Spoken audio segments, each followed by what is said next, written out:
Hi everyone! If you're new here, shout out to you. I'm Chris. Ito na ang simple editing software na may 4-in-1 video editing processing package for free na kung saan makakapag-edit kayo ng video at meron ding media file converter. The software also includes the capability to download video and music direct from web address. And finally, there is a screen recorder included.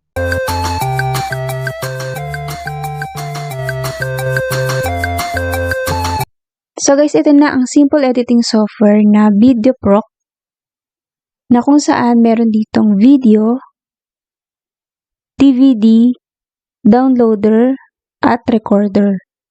Guys, dito sa video,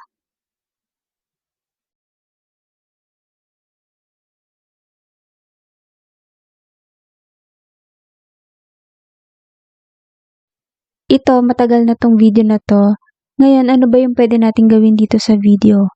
Meron siyang effect, watermark, pwede ring mag-cut, crop, rotate, and maglagay ng subtitle.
Itong watermark, pwede siya. Ito maganda rin kasi dito. Pwedeng text. So, lalagay ko dyan. Ayan. Isang kamay lang yung gamit ko. Ayan. So, dito, pwede rin dito yung kulay. Pwede, ito yung font. Pwede kayo mamili dyan ng font. Tapos, dito yung kulay kung anong gusto nyong kulay. So, lagay na natin dilaw. Ayan, dito yung size. Pero, pwede rin naman yan. Ayan, transparency. Pwede ding image kung gusto ninyo. Check nyo lang yan. Hanap lang kayo ng image na gusto ninyo. Halimbawa, ito kunwari lang. Ayan, para lang maipakita ko sa inyo kung ano yung, kasi ito yung pwede yung logo ninyo. So, halimbawa, ito yung gusto ko. Ayan.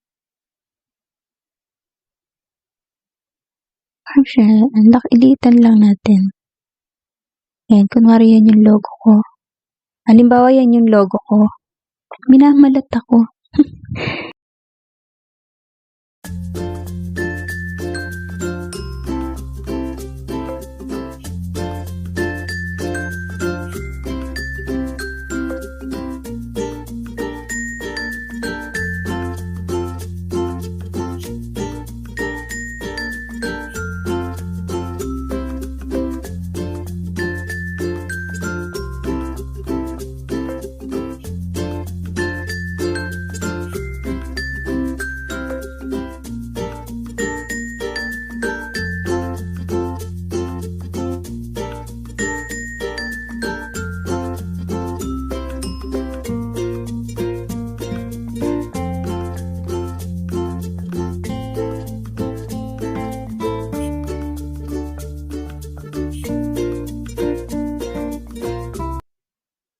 Hintayin lang natin to. Tapos, continue. Ayan, hintayin na lang natin matapos.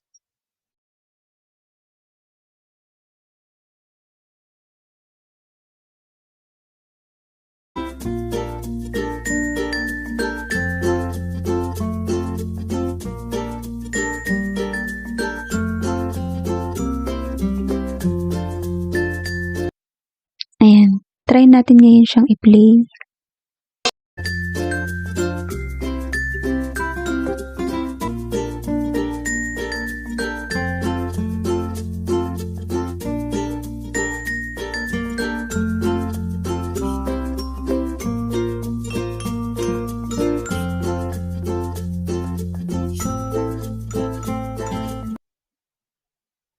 So guys, nakita nyo to MP4 yung pinili ko. Tapos, punta tayo dito sa video. Ayan. Ayan. Nakita nyo guys yung pagkakaiba kasi pag dito nyo sinet siya, pag MP3 nakalagay yan, hindi nyo siya may edit dito sa effect niya o watermark o kung anong gusto nyo gawin sa video. Pero pag dito nyo siya sinet, ayan, makikita nyo nag-highlight yan. This high quality engine. So, i-check nyo lang yan. Run. Tayin nyo lang to. Tapos, continue nyo lang.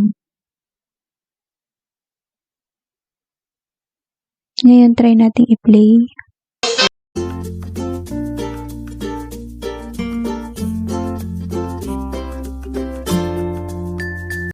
Dito guys, sa DVD conversion, ko-convert nito into media file na pwedeng ilagay sa computer at sa phone. So, yung mga gumagamit dyan ng DVD, pwede nyo siyang iset kung anong format yung gusto ninyo para mapanood nyo. Ayan. Meron dito kayong pagpipilian. Downloader. Kung gusto ninyong mag-download sa YouTube, galing sa YouTube or galing sa Facebook, kunin nyo lang yung link, add video, tapos dito, i-copy-paste nyo lang yung link na kinuha ninyo, sample. Ayan, ito yung kinuha ko kanina. Video siya galing sa YouTube. Ngayon, lagay nyo lang dito, analyze. Click nyo lang yung analyze.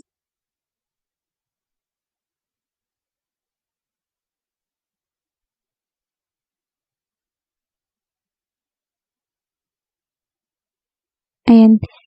Lalabas na dito yan. I-show all nyo lang para makita ninyo kung ano yung format na pwede ninyong kunin. Gusto nyo i-download. Ngayon, dito, MP4 siya. Ito talaga yung original na kinuha ko. MP4 yung format niya. Ngayon, pwede nyo yung makuha. Download nyo na kung ano yung gusto ninyo dyan, saka nyo i-download. Piliin nyo lang kung ano yung gusto ninyo dyang format. Tapos, download na. Ayan.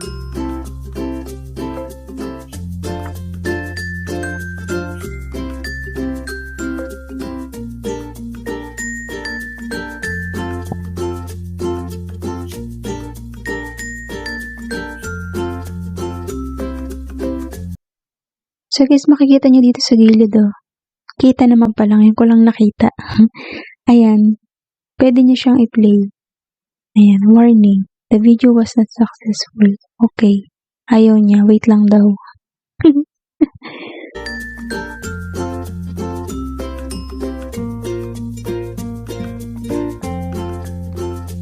Dito, itong folder na to, dito nyo makikita kung saan napunta.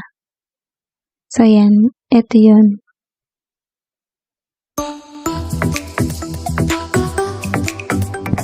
So, yan na yun. Ngayon, text na natin yan. Back na tayo, guys.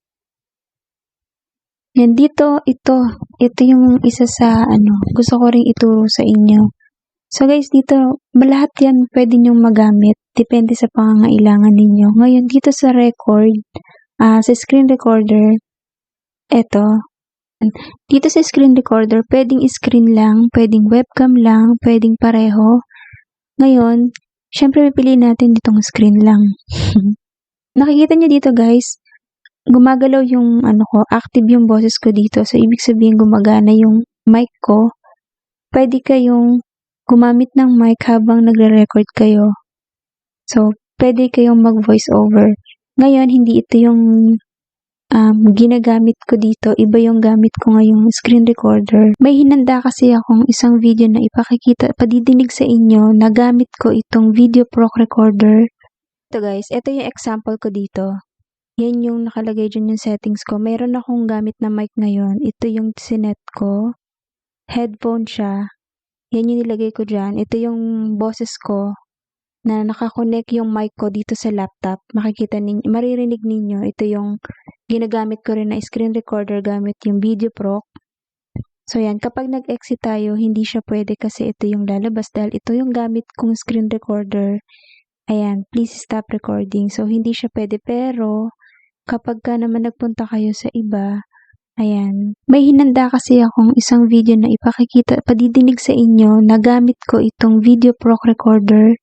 Pinakita ko lang sa inyo, pinadinig ko sa inyo kung ano yung boses ko gamit itong VideoProc screen recorder na may mic ako na nakakonect dito sa laptop. Dito sa pinakita ko na to, ayan, pag natapos ninyong screen record yung screen nyo, may makikita kayo ditong watermark na VideoProc recorder. So guys, ito, dahil nga free lang siya, ayan, yan lang yung hindi ko sa kanya kasi nga dahil may watermark siya. Pero, may, naka-promo kasi sila ngayon eh. So, hindi ito sponsored ha. Pero, kapag natry nyo to at nagustuhan ninyo, hanggang 22 na lang siya. Pwede nyo siyang makuha ng nasa 1.8. Kung di ako nagkakamali, nasa 1.8 siya. Ngayon, syempre, kung magugustuhan nyo siya, pwede kayong mag-avail dito. Pero yun nga, dahil gusto ko muna din siyang subukan, kaya free lang din yung ginamit ko. Para lang sa mga gusto ng mga ganitong klaseng tutorial na 4-in-1 sa isang simple editing software, nandito na lahat. Ito nga lang yung sa screen record niya, may makikita kayong watermark. So yun lang, wala akong hindi nabanggit dito sa tingin ko na ikakagulat ninyo. Dahil naipakita ko sa inyo, lalo itong sa screen recorder, ayokong magulat kayo na meron pala tong watermark. Pero, may mga naman dyan, may ibang way naman dyan kung gusto ninyo na matanggal yan. May ibang application or software na pwedeng matanggal yan. Yun nga lang, meron akong sample kasi nun. Hindi rin siya ganun ka perfect, pero kung di naman din kayo maselan, pwede na siyang gamitin. Pwede nating mabura yan. So, siguro, titingnan ko kung sa susunod, maigagawa ko to ng tutorial. Tingnan natin. Nga, magandang gamitin itong video, DVD. Ito nga, kung saan makakapag-convert ka into media file na pwedeng ilagay sa computer o sa phone. Nasa inyo kung anong format yung gusto ninyo i-convert. Ngayon, dito sa downloader, maganda rin siya dahil link lang ang kukunin ninyo, maida-download nyo na yan, video or MP3, galing sa YouTube or Facebook. Ngayon, dito sa screen recorder, nga lang, ang lang dito, yung may watermark siya, pero gusto ko yung quality niya pagdating sa audio doon sa paggamit nyo ng mic. Ayun na yung bahalang mag-test kapag nagamit nyo tong VideoProc na to pagdating sa recorder, kung ano yung kung okay ba sa inyo itong software na to. I hope you learned something from this tutorial, and if you like it, please give me a thumbs up. This is Xris Tutorials. Don't forget to subscribe if you haven't subscribed yet. Please hit the bell button to be notified when I have a new video. Thanks guys for watching.